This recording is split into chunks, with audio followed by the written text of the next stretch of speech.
Hey, I am late today. I just got off of another live, so I am running behind schedule.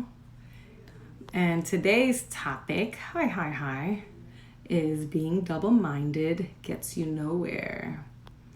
Nowhere. So that's what we're going to focus on today. And let me all right. So again, I am so sorry I was running late today. I am super duper hot. And today's topic is gonna be being double-minded gets you nowhere. All right. And first I want to say thank you so much for coming to Allwayz Red. Get your mind right before we say good night. And that's going to be challenging for me today because I am pumped up from the last live. I had a live on Facebook.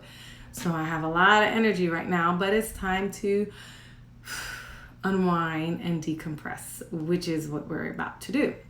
But first, today's scripture is this one. Let us hold tightly without wavering to the hope we affirm, for God can be trusted to keep his promise. Hebrews 10:23. All right, so what I'm trying to do is, hey Tara, what's up? You didn't miss anything yet. Tonight, like I mentioned, we're focusing on the scripture Hebrews 10:23. Let us hold tightly without wavering to hope we affirm, for God can be trusted to keep his promise. Hey Marjorie, what's up?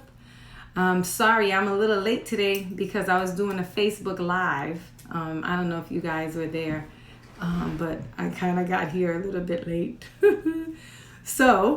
And I was like, it's going to be kind of hard for me to decompress because I am, thank you, I'm looking good because I'm hyped from that last interview. So anyway, it was fun, it was exciting, but we've had a long day and we're going to decompress. So being double-minded gets you nowhere. What do I mean by that? A lot of times we're hoping for something, right? Let me take the screen off.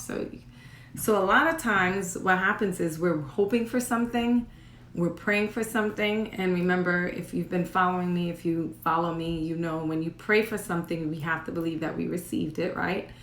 But then what happens is if we notice that it's not happening, I guess it's a form of protection. Instead of you admitting that, maybe it's not going to happen, you just say, I don't want it anymore. For instance, you're praying and you're believing that you're going to get your degree, right? And for whatever reason, you keep facing obstacles, but you're saying and you're believing you're going to get this degree. But instead of just accepting or staying steadfast, you say, I don't think I really want that degree anymore. It's not a big deal. It's not that serious. And some people do the same thing about a promotion. I really want the promotion, but maybe it's not that serious. I don't need to get that promotion. That extra money won't mean anything. And what happens is that when you do that, you're being double-minded. And God does not honor any of that. It's very similar to you believing and praying for something, right? And when I tell you, God says, when you ask, believe that you received it, and you go and you turn and you go and you negate it, or you don't believe that it's going to happen. God has no respect for that because you can't even make a decision and stick to it. So just because we don't see a prayer answered in our time frame, that doesn't mean that it's not going to happen. I talk about in my book, for me, I wanted things to happen on my time. And when it didn't happen on my time, what did I do? I went ahead and tried and say, I need to intervene and try to fix it. So I ended up being like Sarah and Abraham when God told them they were going to have a kid. What did they do? A year went by, still no kid. They went and tried to they got the servant to sleep with Abraham, and then now they have an issue. They ended up having a baby out of wedlock, which caused more issues. So a lot of times when we don't see things happening in our way, we want to intervene. We want to help God. God don't need our help. He got this. He's good. What he needs you to do is to be faithful. What he needs you to do is to be steadfast in your decision. Don't waver. Don't be like the wind being tossed here and there. When he talks about that, he's talking about when you make a decision to stick with it. I'll give you an example. When we were looking for our house, right? I had a dear one tell me we kept looking for a house, we couldn't find a house, or the loans wouldn't go through. Something kept coming up. And I had a loved one tell me to settle for a condo. If I had settled for that condo, that would have been me double-minded. That would have been me not staying steadfast to what I know I was believing for, what I prayed and asked God for, right? That meant that I had no faith in God to bring about what I was believing for. So what did I do? I ignored it. I told the person, I shut that person down. No, don't come and bring rain showers on my dream, on my desires. That's not of God, right? I'm going to stay steadfast. No, the desire of a condo doesn't resonate in my heart. I want a home. I want a home with a backyard. And guess what? I got the home with the backyard. So making a decision, sticking with it. Don't get afraid. If anything, if you're going to change it, it's to upgrade that prayer. But don't downgrade the prayer. Does that? I pray that gives you a little bit clarification if you do need to change. That's not so much being double-minded. That's just you upgrading your prayer to something better. All right. So that's the word of the night. Don't be double-minded. God doesn't honor that. Stay steadfast. Believe what you want. And I'm sharing this with you because now we're about to head into get your mind right before you say goodnight. In order for you to get your mind right before you say goodnight, you need to be steadfast on whatever it is that you're praying for. So thank you. So you have to stay steadfast in what you're praying for, right? So get your mind right before you say goodnight. I know I'm going to get what I'm believing for. We're going to start that now. So we're going to take in that deep breath, right? You're taking the deep breath. And when you're taking in your deep breath, you're picturing the energy flowing down through your head, into your fingers, and into your toes, right? And when you exhale, imagine all your stress, all your issues, all your concerns being released, and you're giving it to God. That's like, here, God, take it. I don't want to have any part of it. This was my day. I don't want to think about it. I'm not going to bed worried. I'm not going to bed anxious. Once you do that for a few cycles, right? You want to go ahead and you can thank God for all that he's done for you today.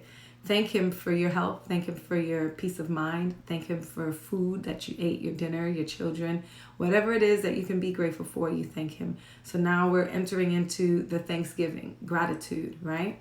So then once you finish doing that, what I like to do is I like to reflect on my day, forgiving myself for any tasks that I did not complete, because Lord knows we wake up with all these plans. We want to do them, but we don't always get to them. And you don't want to kick yourself in the butt. You don't want to be angry with yourself. It is what it is. Get over it. You'll get it done tomorrow. But your goal should be finishing at least the first top 2 priorities that's on your list. But forgiving yourself for anything that went wrong for the day, any arguments, anything that might make you feel uneasy, forgiveness, reflection of your day. And you do this so you can now start setting up your next day, your day tomorrow. All right. So we went ahead, we inhaled, we exhaled, we got released all the issues.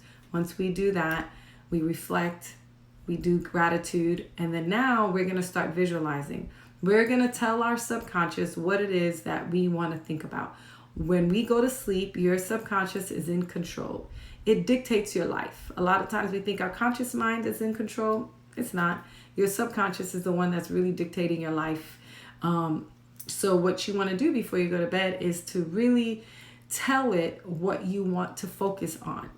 Direct your mind, not on the negativities, not on coronavirus, not on anything that's going on other than the positive, the good. That's why we do our gratitude, right? Before we go to bed. So we're focusing on the good, our future, your husband, your career, your graduation, your promotion, your business, whatever questions you're asking him, however idea you're praying for, an idea to how to expand your business, how to behave so that you can find your husband, how you should what school or how you should achieve your diploma. So this is what you want to do. You want to focus on visualizing your future. When you visualize, the key to this is activating your senses, okay? You want to activate your senses. See it. You want to see it as clear as day. You want to feel it. You want to get the goosebumps, right? You're visualizing whatever it is that you want. You're smelling it if there's music playing wherever you are, whatever the situation is. If you're believing in health, you see yourself healthy. See yourself running around and playing around, dancing, whatever it is that gives you the image of health in your mind. Walking, playing with your kids. See yourself playing with your kids if it's children that you desire. See your future wedding. Remember, I did that. I planned my future wedding, right? See it, feel it, hear it. If you can touch it, smell it, activating your senses, right? And when we do that, we impress on our subconscious. We're telling our subconscious, this is real. It doesn't know if it happened already or if it didn't happen. It just knows that it happened. So now what's going to naturally happen is when you wake up in the morning, your subconscious is naturally going to gravitate you to that image that you impressed on. It's not hocus pocus. It really works. I've done this for every area in my life, okay? And as you sleep, this allows God now to work on your vision, work on your dreams, and then you'll wake up with all these amazing ideas. You'll wake up with clarity on how to go about certain situations in your life. You'll wake up with direction, all right? And when you wake up, don't go to social media. Don't get on that TV. No, you get your coffee like I do, go in your corner, and you meditate, you clear your mind, you jot down what you dreamed about, you jot down your meditation, and remember when you wake up, that's when all the great ideas happen, right? That's when all God starts talking to you. So remember when you're getting your mind right in the morning, you're remembering what your dreams were, you're remembering what it was that God told you. I get great ideas in the morning. I get great dreams, amazing dreams when I sleep at night. And I love when when you get an answer that you've been waiting for forever. You know what I mean? And it always happens to me in my dream. And that is how we get our mind right before we say goodnight. Letting go of all issues, right? And this is what the reason for this is, so that we're impressing on our subconscious. All right. Again, I'm keeping it short. You guys are awesome. Thanks for chiming in to Always Read and Always Remain in Light and Defeat Deception.